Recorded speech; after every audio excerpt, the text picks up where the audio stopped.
Ça sera pas long. On commence bientôt.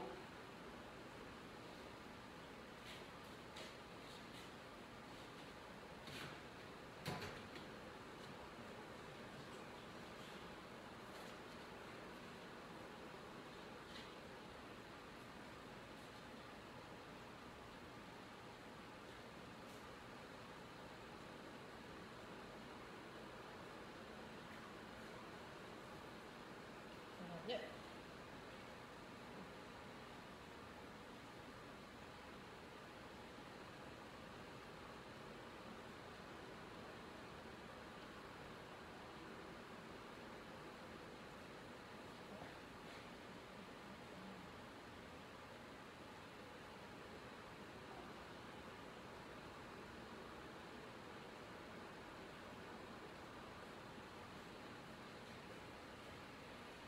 Allô, mamie?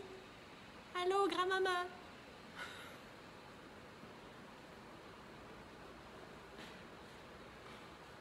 Bonjour tout le monde, j'espère que vous êtes tous là et bien branchés.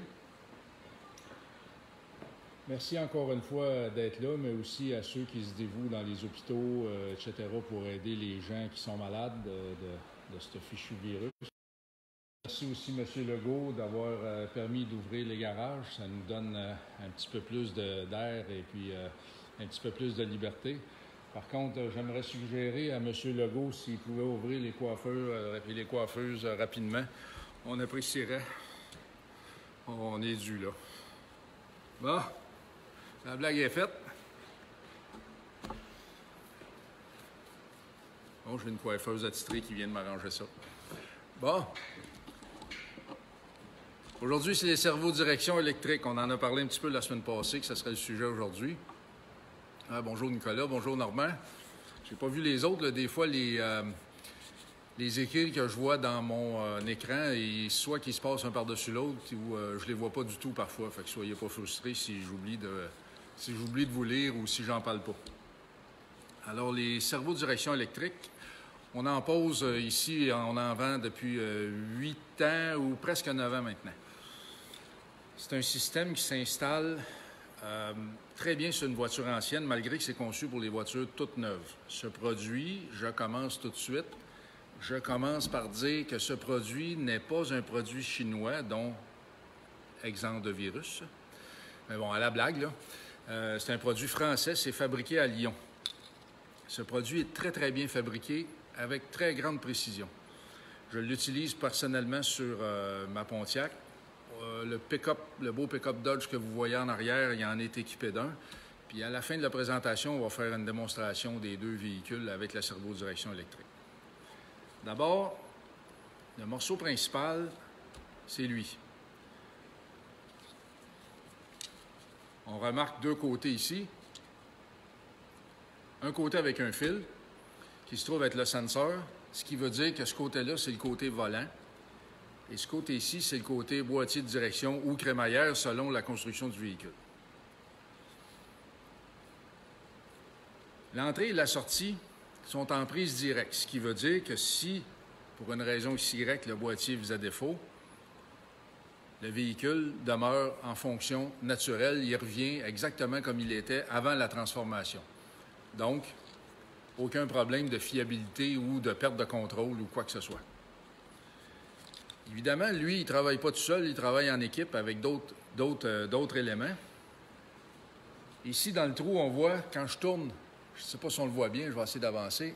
Quand je tourne la partie volant, on voit à l'intérieur que ça tourne. Salut Pierre, salut Guy. Cette partie-là, en réalité, c'est la partie qui entraîne, qui nous aide à tourner, qui nous aide ou qui soulage, si on veut, l'effort qu'on a besoin de faire pour tourner le volant en temps normal.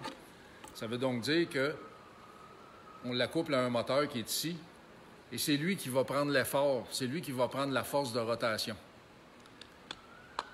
Il s'emboîte simplement comme ça, puis une fois connecté, il fait le travail. Ce moteur, lorsque vous en allez en ligne droite, ce moteur ne travaille pas du tout. Salut des îles, salut aux îles. Ce moteur ne travaille pas du tout. Vous allez en ligne droite, lui, il ne tourne pas. Il tourne à la demande seulement. Seulement. Donc, il ne tourne pas souvent, il ne tourne pas rapidement, et puis il n'y a pas beaucoup de tendance à l'usure non plus.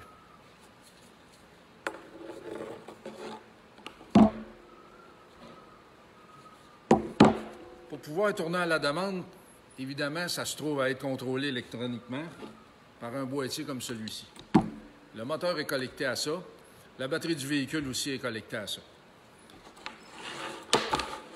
Avec le kit, il vient un gros fil de calibre vraiment supérieur pour pouvoir transporter le courant, puis suffisamment long aussi pour se brancher. En même temps, on a un fil qui se connecte toujours avec le contrôleur qui est le cerveau électronique. On a les fils qui se connectent avec le senseur. Cette petite couette de fil-là se connecte avec maintenant le contrôleur. Et puis à ça, on a un petit potentiomètre qui nous permet d'ajuster la force parce que la force est variable à la demande. Une fois que tout ça est connecté ensemble, vous pouvez soit faire la mise en route avec l'ignition directement de la clé du véhicule ou un interrupteur qui est fourni avec. C'est en option, c'est au goût du client. Quand tout ça est branché ensemble, attaché ensemble, monté sur le véhicule, ce système vous enlève environ 70 de l'effort. On va faire la démonstration. Salut André. On va faire la démonstration tantôt avec les deux véhicules, soit le pick-up qui est là, et puis ma Pontiac qui est de l'autre côté. Quand vous regardez ça comme ça, il est bien clair qu'il faut bien la mettre en quelque part, cette pièce-là, puis il faut la mettre dans la colonne de direction. C'est-à-dire qu'il faut couper la colonne sur cette longueur-là environ, qui est juste ici, pour introduire cette pièce-là. On prend le shaft intérieur qu'on vient souder ici à l'intérieur, souder correctement. Là, je vais être sûr que tout le monde soit bien clair là-dessus et rassuré. Et le volant vient se rattacher ici. Par la suite, on vient glisser le tube par-dessus, puis l'autre partie du tube part de là, puis s'en retourne vers le boîtier de direction.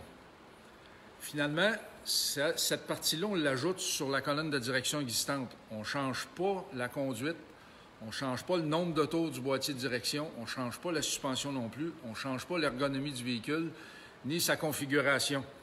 Le véhicule reste exactement le même, vous allez avoir exactement le même feeling, vous n'avez rien d'autre à changer qu'ajouter cette pièce-là.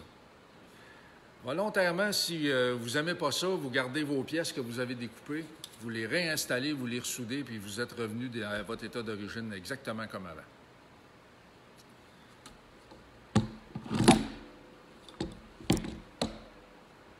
On va faire une petite démonstration avec le pick-up qui est en arrière ici.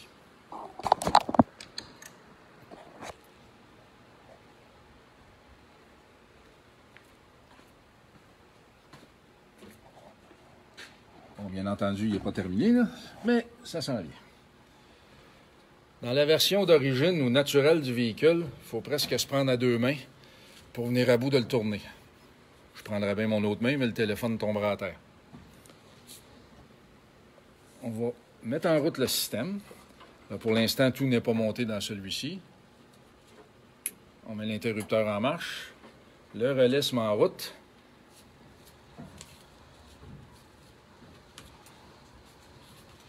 Là, je peux le tourner avec mon doigt.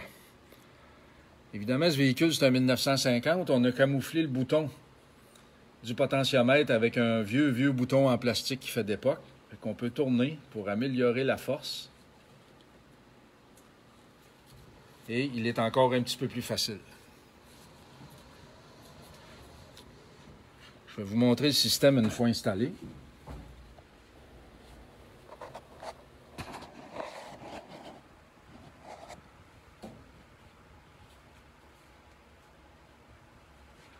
Vous voyez, c'est là, on l'a peint en noir, mais ce que vous avez vu sur l'établi tantôt, c'est exactement ça. Le camion, c'est un shifter à colonne. On est obligé de modifier, bien entendu, le shifter parce que l'arbre du shifter passait beaucoup trop proche de la colonne. On a dû faire une espèce de pont pour pouvoir le faire travailler correctement. Alors, il n'y a pas de pompe hydraulique. Non, c'est une bonne question. Il n'y a pas de pompe hydraulique Tout fonctionne électrique, il n'y a pas de boyau, pas de bruit. Vous avez remarqué qu'il n'y a pas de bruit pendant que je tournais le volant. Ça fait moins de bruit qu'un frigo. Il n'y a pas d'hydraulique, il n'y a pas de boyau, il n'y a pas de poulie à rajouter, rien. Vous n'avez qu'à ajouter le système dans la colonne de direction. Lorsque la colonne est peinturée en noir, on la perd vite dans le décor. On va essayer de faire un petit tour d'horizon. Dans la Pontiac, je ne l'ai pas peint pour que ça soit plus facile pour visualiser. C'est une installation très propre, ça laisse de la place pour les pédales. Puis en plus, lui est manuel, on a besoin de la place pour l'embrayage. Ça fait une très belle installation. Le moteur, je ne sais pas si vous avez eu l'occasion de le voir, mais le moteur, on l'a placé comme ça. Le boîtier de direction peut être placé dans n'importe quel angle sur 360 degrés. Il n'y a pas de liquide, c'est graissé à vie. On n'a pas d'entretien à faire là-dedans. Le moteur est ici. Donc on le place de la façon la plus facile à faire. On va aller vous montrer l'autre maintenant.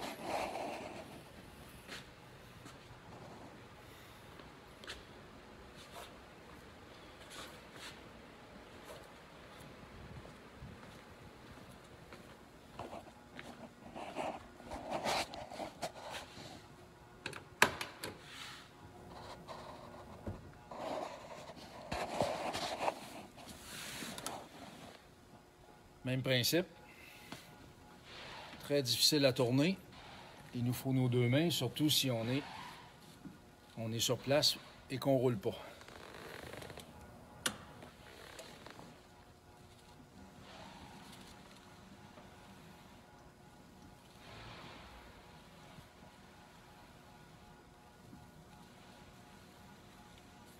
Ce système est complètement électrique. Il n'y a aucune mécanique venant du moteur ou d'origine du véhicule qui est mise en cause pour faire fonctionner ça. Celui-ci, je ne l'ai pas peint, je vais vous montrer comment il est monté.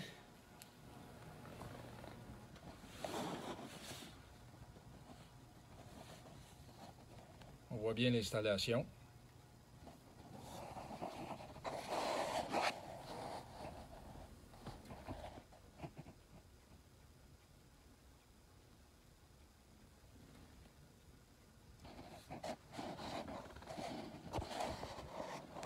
Physiquement, rien ne change sur le véhicule. Lorsqu'on est en position, à la position du chauffeur, on ne remarque rien, on ne voit rien. On a juste la facilité de tourner le volant.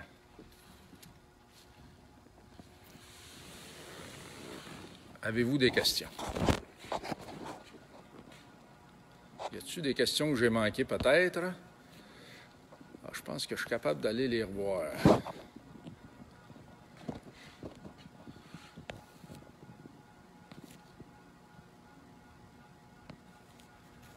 Oui, M. Beauchamp, il n'y a pas de pompe hydraulique, puis M. Courton a répondu, c'est parfait. Non, c'est totalement électrique. On va y revenir à l'établi. On va passer en revue les items.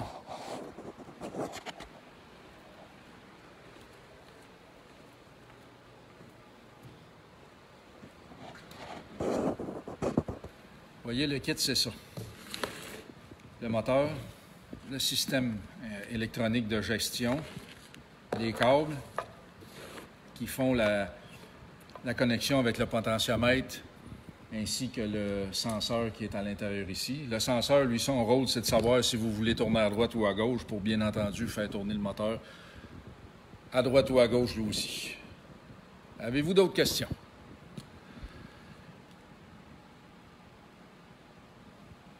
Mais le petit jeu de la valve du rack à pignon assisté reste le même. Ça me prendrait un petit peu plus de détails. Je ne suis pas sûr de bien suivre M. Beauchamp. Michel, 6 ou 12 volts. Le système est 12 volts. Mais au garage, on aime bien patenter des trucs. Puis on a fabriqué depuis plusieurs années un système de chargeur automatique intelligent qui va charger une petite batterie 12 volts, qui veut rappeler une petite batterie 12 volts pour opérer le système. Parce que le système, on ne peut pas l'avoir en 6 volts, pardon. Il y a 3 variétés d'ampérage ou de capacité. Il y a 35, 40 et 60 ampères, dépendamment. Salut le VAQ. Dépendamment aussi de la grosseur du véhicule. Mais ici, sur la plupart des véhicules sont gros et lourds, alors on installe seulement que le 60. Par contre, si on trouve un bon petit véhicule à installer ça, on va y installer un plus petit modèle qui prend un petit peu moins de place aussi. Alors, le 6 volts, ma Pontiac est 6 volts, le système électrique de servo-direction est 12 volts. On a installé mon système de chargeur intelligent pour charger une petite batterie sans entretien qu'on trouve sur dans les commerces. Souvent, on voit les lumières d'urgence en cas de panne d'électricité. Eux fonctionnent à batterie. Mais ces batteries-là sont très durables et sans entretien. C'est ces batteries-là que j'utilise dans les systèmes de 6 volts pour les voitures. Ça fonctionne très, très bien. J'en suis rendu à ma 4e saison avec ma batterie, qui a coûté environ 75 $ à l'époque et qui fonctionne encore très, très bien. Mon système de charge, on en reparlera un petit peu plus tard, mais si vous avez des questions avant que j'en parle, envoyez-moi des messages, puis il n'y a pas de problème, on va régler ça. Lorsque le moteur devient un système en fonction automatiquement, tu dois l'allumer par la suite. Ben, j'en ai parlé tantôt, Denis, tu n'étais peut-être pas arrivé, mais on a le choix entre les deux. On a le choix de le partir avec la clé en se servant du signal d'ignition ou on le part directement manuellement avec un interrupteur qui est fourni avec le kit. Normand, ton vidéo est enregistrée sur le site. Je pense que oui. Je pense que je touche le bon bouton quand c'est fini. Je le mets sur le site. Nicolas, merci de me corriger. 35, 45 ou 60 ampères. J'ai dit 30, 40 ou 60 tantôt. Y a-t-il d'autres questions? Il y a une tige plate qui contrôle l'huile. OK, j'imagine que ça devient que la rack pignon, comme s'il y avait, affiché plus, s'il n'y avait pas d'huile, mais facile à tourner à bras. Oui, ça serait bien logique de penser comme ça si vous avez un... OK, là, je viens de comprendre. Vous aviez déjà un rack et pignon, déjà à servo-direction, mais qui aurait, disons, une panne ou une grosse fuite, puis que vous voudriez le transformer. Oui, il n'y a pas vraiment de problème avec ça. Ça va fonctionner. De la même façon que vous auriez un rack à pignon standard sans servo-direction. Sur cabriolet traction, la petite batterie, Nicolas,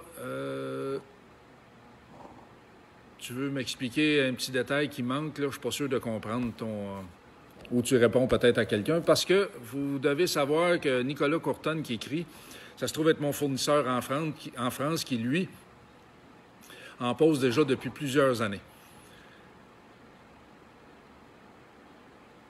Ah, il répond à Pierre. OK, c'est correct. Là-dessus, ça suit son cours. Oh, Ben, hi. I'm talking about an electric servo direction or power steering. Oui, OK, j'avais bien compris. Parfait, M. Beauchamp, impeccable. Ça irait sur quel véhicule, ça, M. Beauchamp?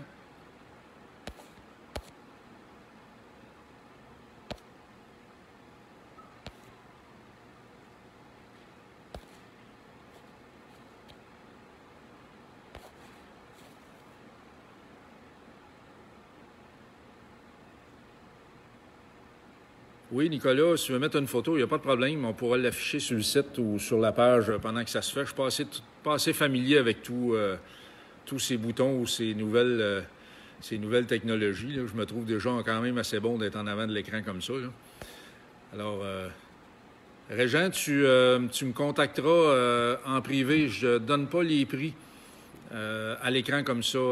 Je les donne en privé. Ils vont être de toute façon le même pour tout le monde, là, mais j'aime mieux les donner en privé.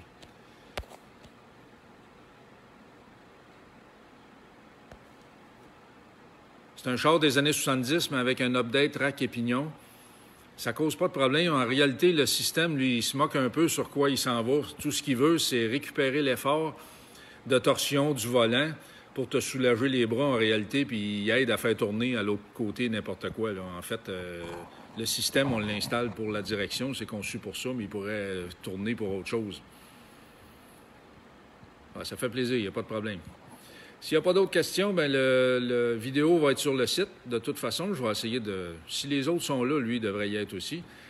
Et puis, la semaine prochaine, on va parler du chargeur intelligent, justement, pour les voitures 6 volts, puis pour faire travailler le système de servo-direction, mais d'autres items qui sont en 12 volts. Il n'y a pas de problème avec ça.